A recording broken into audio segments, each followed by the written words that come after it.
How would you say you have grown personally since you started your business? And I don't mean necessarily from a business perspective, but I mean as a person. How have you grown? When I was younger, I played around with the idea of justice. You know, I tell the story when I was in a science competition, the great science competitions of middle schools and high schools. I had a project. I built a 747 Boeing aircraft, and it had compartments and all types of things we could sleep in. And I thought I was going to win this competition. And I put it next to this sloppy project that had spaghetti hanging all over it, some spaghetti tensile strength, something like that. And I said, you know what, if this is my competition, I better win this.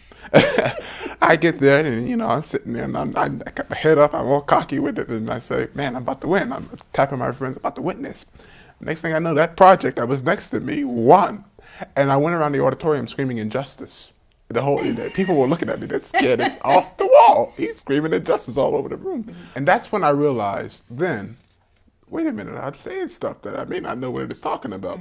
So I got tried to understand what injustice was, and now I realize, as I've grown, that injustice is not something that happens in a particular moment. Sure. Injustice is something that takes over moments, and that's where I started to grow and understand what I was about. And I'm really about justice, but I had to realize what injustice was before I can be for justice. Sure, absolutely.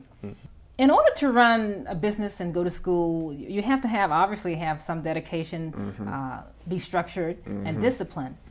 Where do you think that comes from? I think some people have it and some people don't.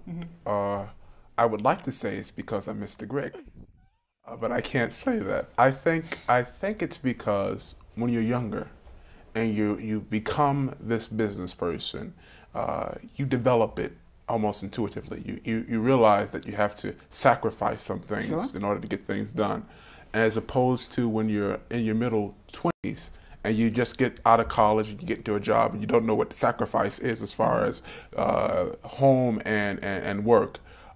Then you start developing in your late 40s. Sure. I've been doing this since I was 9, and 9 is a very good time in your life where you can start developing ideas and developing practices.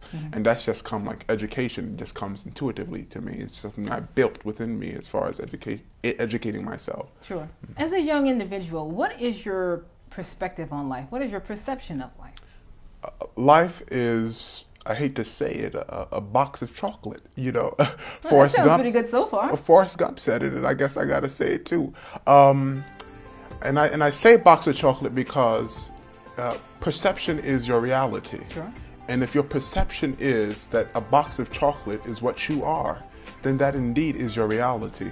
But if reality is that box of chocolate closed, and you know there's chocolate inside of it, but it's a closed box, then your perception is that you can do anything you want to. And I think that's what life is. As long as you keep that box of chocolate closed, not knowing what exactly is in there, then it's a heck of a ride. Yes. Very exciting ride. Yeah, very exciting ride.